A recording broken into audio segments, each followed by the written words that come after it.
Sun, Moon, Venus, and Mars signs, and welcome to your reading of guidance at this time. So if you're new to my channel, welcome. If you're a returning member, welcome back. Please keep in mind that all of my readings are timeless, regardless of the time and date they are posted. So to start your reading, we are diving into the Star Seed Oracle by Rebecca Campbell. We have the card of Wait. It's not yet time. Things are being woven. Definitely a time of perhaps pause and reflection.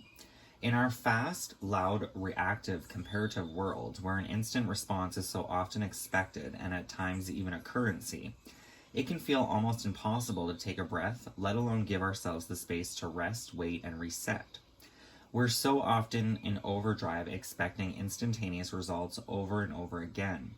And when guidance doesn't come at least at these extreme speeds, it can feel as though something's gone wrong. But often, not receiving guidance is guidance in itself. When you ask for guidance and don't receive it, it can often mean wait, it's not yet time. The details are being woven. It's interesting because you do have from the well-known animal spirit, you have the card of the spider as your guide, right? Which is the creator of prosperity through life's work and dharma. But this is weaving your fate, your journey into being.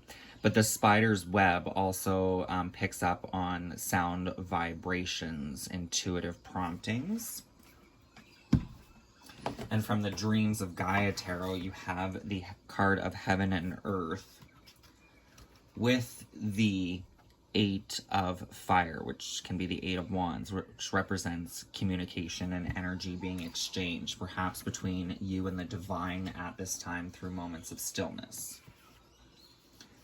Our challenge is to keep trusting when on the surface it appears that nothing is happening.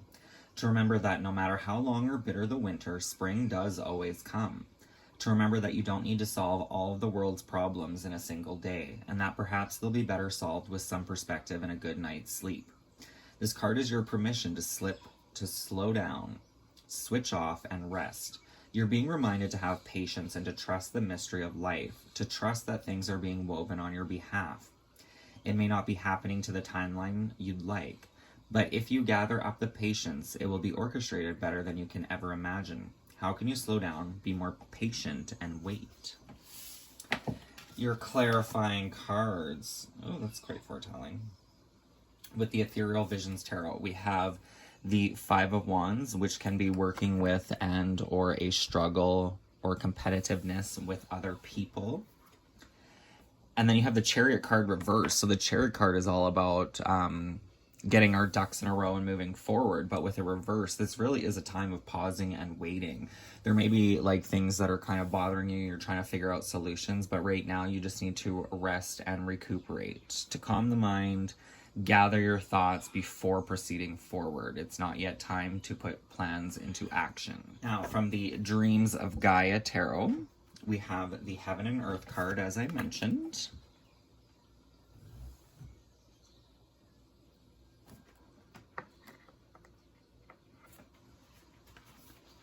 The 11 of Earth is a balancing and realignment card. It suggests it is now time to keep yourself centered and in harmony with the world around you by banishing the illusion of separation.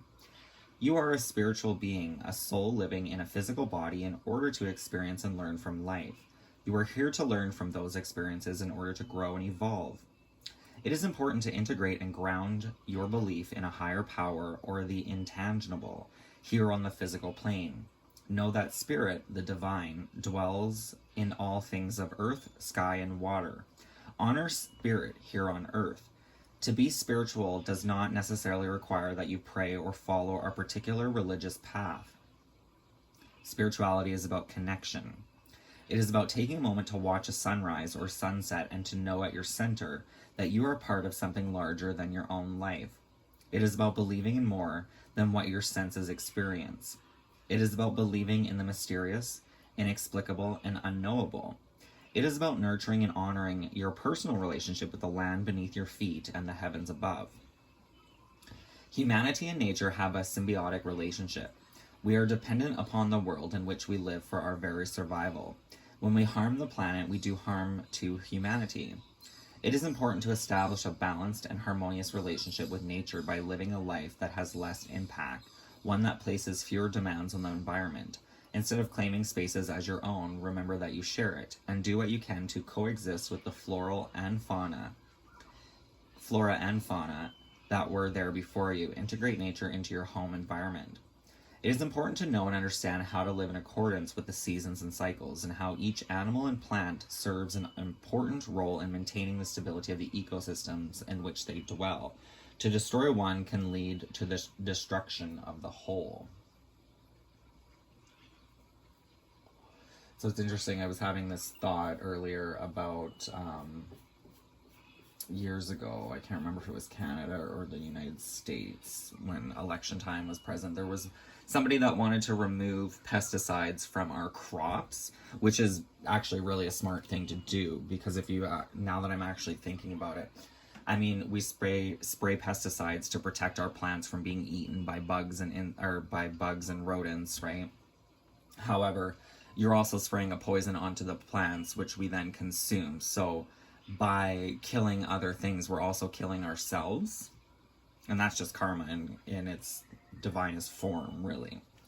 It is also important to see that magic exists in all and everything. For example, the mundane act of house cleaning can shift and alter the energy within the house and transform the environment in which you dwell. This act has an influence beyond the space around you. It affects your emotional and mental state as well. As a cluttered and disorganized house or workspace can give rise to cluttered and disorganized mind that is unable to focus. I watched a documentary on cats, which is funny, but all the different ways that cats are linked to society. And one thing was cats being linked to witches, and witches would clean their house for themselves and the cats as a way of basically saging, right? When you sage your space, it's supposed to clear out negative energy, clear out the old energy. So the same thing happens when you clean the house, right? You're releasing the old in conception so that new energy can come in. Mathematical patterns, the Fibonacci sequence, for example, can be found hidden in the natural world within the shapes of shells, flowers, pine cones, and even the human womb. They are also visible in the way tree branches grow in the shape of a hurricane when viewed from above. It can be said that the ordinary is magical and that the magic is quite ordinary.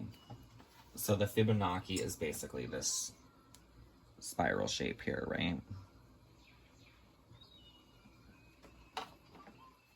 It can be said that the ordinary is magical and the magic is quite ordinary. To work, magic is a simple process of creating and focusing energy with intent, which it means that everything you do with intent, from adding a string of numbers to making a nice dinner for friends, is an act of making magic. When defining the material as the physical world in which we dwell and the immaterial as the world we cannot see, the 11 of Earth addresses the importance of seeing them as being part of a singular whole.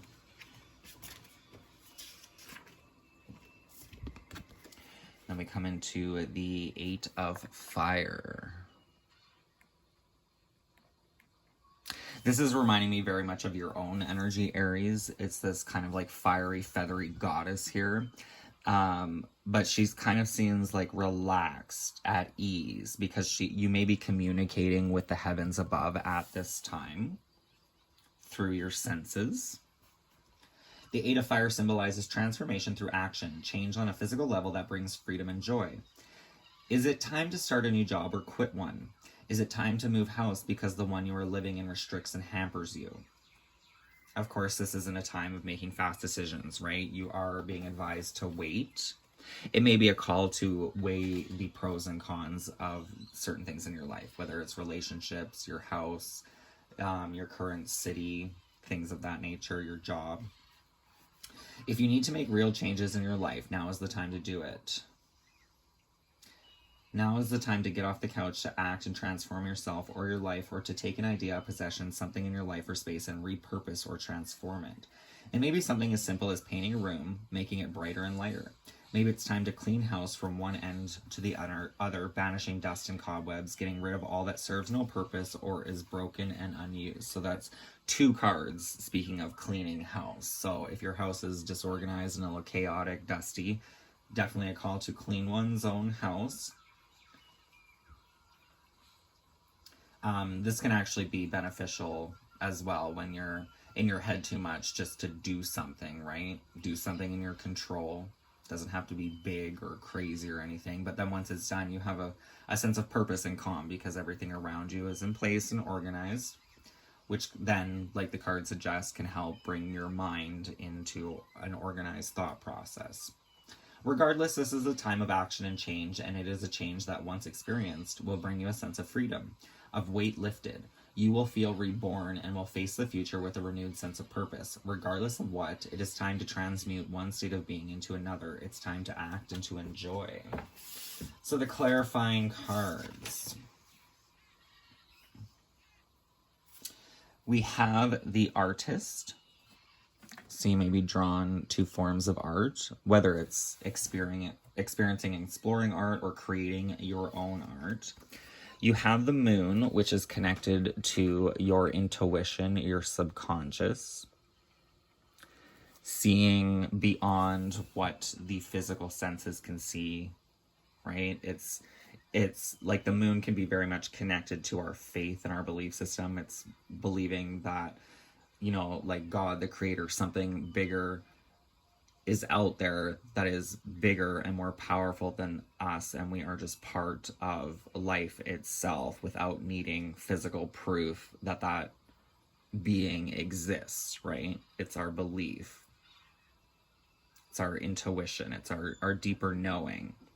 But there could be definitely a call to create art that will help work through subconscious energies here. And then you have the Queen of Wands. So this definitely is like stepping into your own power and feeling gratitude and passion for one's journey. This could also represent by going through a phase of stillness, rest, perhaps just doodling, drawing, writing things in your own environment that don't really have a purpose in like necessarily creating any like monetary gain, just for yourself to express yourself. You come into this Queen of Wands energy, and the Queen of Wands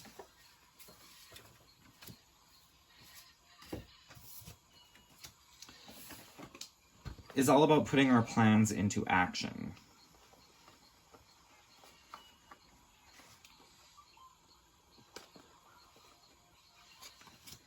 So represents one's basic instincts. You must think of the consequences of what you do. Focus on what will get you moving and how to do it. Her strengths and tasks are to provide the initial inputs. So this may be even somebody coming in to give you some guidance that kind of sparks some sort of like aha moment within you, like a messenger from another person, a very passionate, wise, and charismatic leader. But this is through your connection to your own inner realms, to your faith, your belief, and your experience. You come out as this very grateful and beautiful being. The sunflower always follows the sun, right? So it's like staying connected to the light within ourselves, as well as the beauty that surrounds us in nature. So your animal spirit guide of the spider, creator of prosperity through life's work and dharma. The spider is an ingenious creator. Its greatest gift is weaving the thread of dharma into a vast, intricate web that supports the spider and those around it, both financially and spiritually. It is hard work, but the spider neither tires nor becomes impatient. This card reminds us creativity is everywhere. Be process-oriented rather than results-oriented, and soon your work becomes like the weaving of a magical, priceless tapestry. Abundance follows.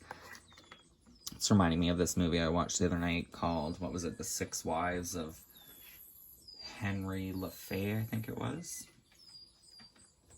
The reason why it's reminding me of it is because Dharma, who used to be an actress on a show called Dharma and Greg, which is basically the yin and yang, two opposing energies coming together to create a balanced lifestyle.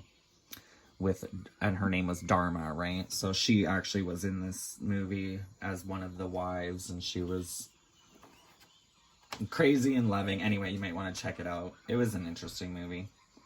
When in balance, appreciative, enthusiastic, and prosperous. When out of balance, discouraged, tired, and forlorn. To bring into balance, playful creativity. which I'm getting with this artist card, right? Playful creativity.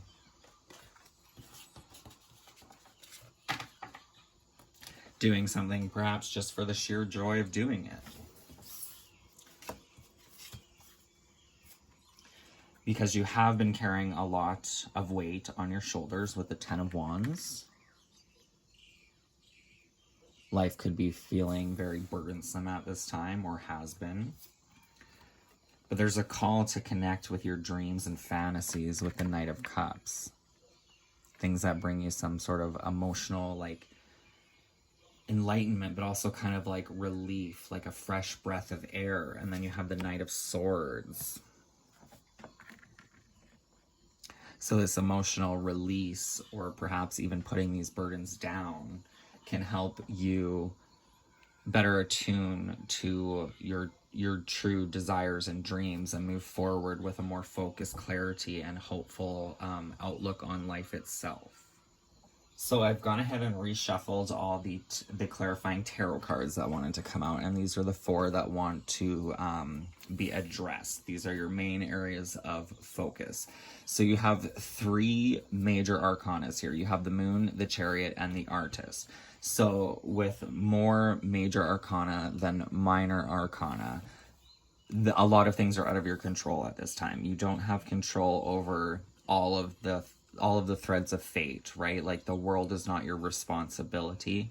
Things are being worked out in divine order and divine timing for you yourself as well as the collective.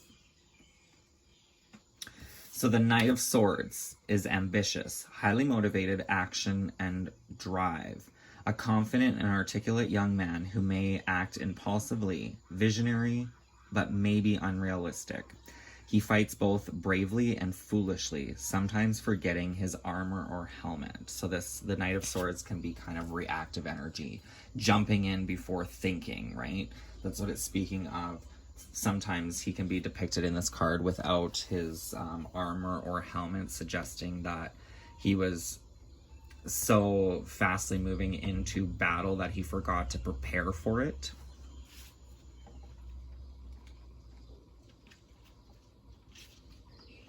The Moon is transformational. You are at a time of metamorphosis. You become aware of your shadow self and the lessons that lie within. The card reminds you that fear is an illusion, and you will need to purge negativity and tap into your inner awareness for answers. Follow your intuition. See through illusions, fear, and this is connection to your subconscious. So there could be even like night terrors, nightmares, things that kind of shake you to your core because they are your fears. But why is that fear there in the first place? Most likely your fears aren't real or realistic, even as the Knight of Swords suggests, right? They are our fears because we fear them for some reason. Whatever that reason may be is different for everyone. We all have our fears. Usually that fear doesn't have any validity, though.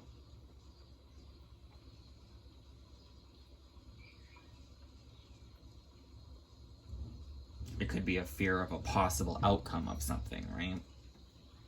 But that outcome may also never come to fruition. The Chariot, which is connected to Cancer, the Chariot represents willpower, determination, and self-assurance in any challenge. The Charioteer reminds us to be steadfast and exude self-control in situations that arise in order to ensure victory over any obstacle.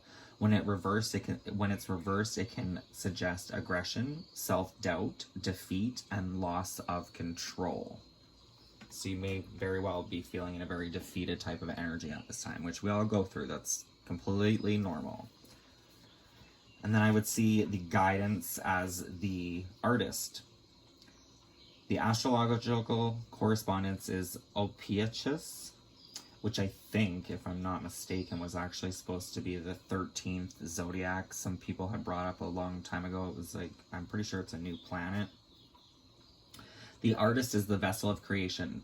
This card signifies mankind and shows when you need to open to knowledge that is available if you stop and set aside the distractions of the human condition and listen. 22, which reduced would be 4.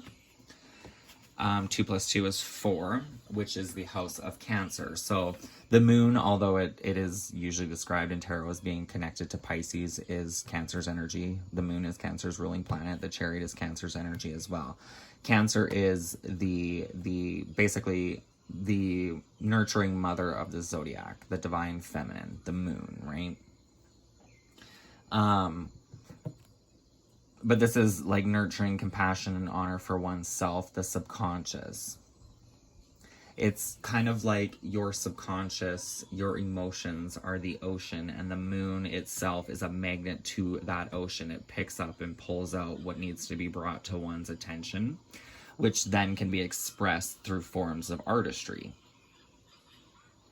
But 22, you feel free to look up angel number 22 if you like, but 22 reduced would be a 4, which is the astrological house of Cancer's energy, which is all about our home environment and family. So taking care of the home, perhaps getting rid of things that may be holding us down. Like one thing for me is I kind of had a shrine going a little bit of dead people and pets. And other than, I mean, I kept my dog stuff, but the other stuff I started letting go of. And it's not that I don't want to honor the people that have passed. It's I don't want to be surrounded by death constantly, right? So it's better to let things go sometimes. Same with the house. If you have a lot of stuff in your house that one day you think you'll use, but you never actually end up using it, maybe it's time to get rid of it, donate it, clean the house, bring in some fresh energy. Cancer, as well as even Venus, Taurus and Libra's energy is very much about making the home space a Zen type, not necessarily Zen, but like a beautiful place to be in. So when you look around, like bringing plants and stuff can kind of liven up a space and make it like your sanctuary, right? Turning your home into a beautiful place to be, which then kind of revitalizes your own energy. But working with your subconscious energy, this can very much come out through forms of art, just by allowing yourself to create something. And the less you try to control how it looks, the more that energy will actually flow into the art that you create. And I myself, like, sometimes have created bodies of art that as I'm doing it, I'm like crying tears into whatever I'm creating. And by the time I'm done, finished making whatever it is I'm making, it's like a giant weight release. Like you're no longer carrying that emotional burden.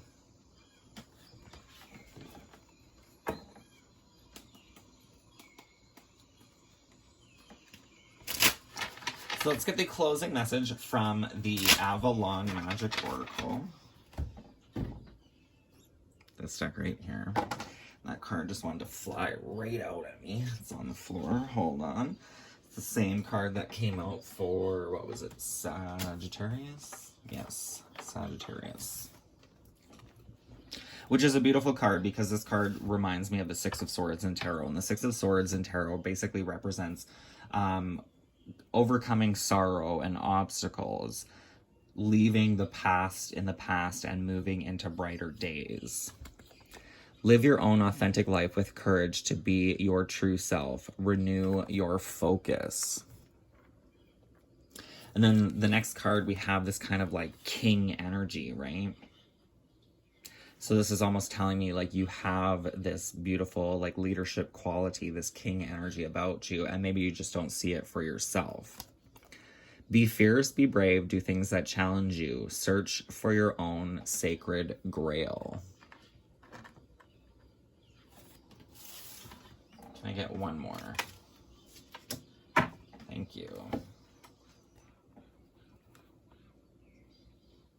So you definitely have divine protection on your journey. I see this in the Witch's Stone here. Focus. So from what I understand, a Witch's Stone is basically a stone with a hole in it, right? And they do represent protection. Cut away dense energy that holds you back from your goals. Trust in the process of divine timing, which is quite beautiful because that's exactly what your entire reading has been talking about, right? basically taking time of pauses and waiting and trusting that the divine is weaving things in perfect orchestration for your journey and path through the heavens and the stars.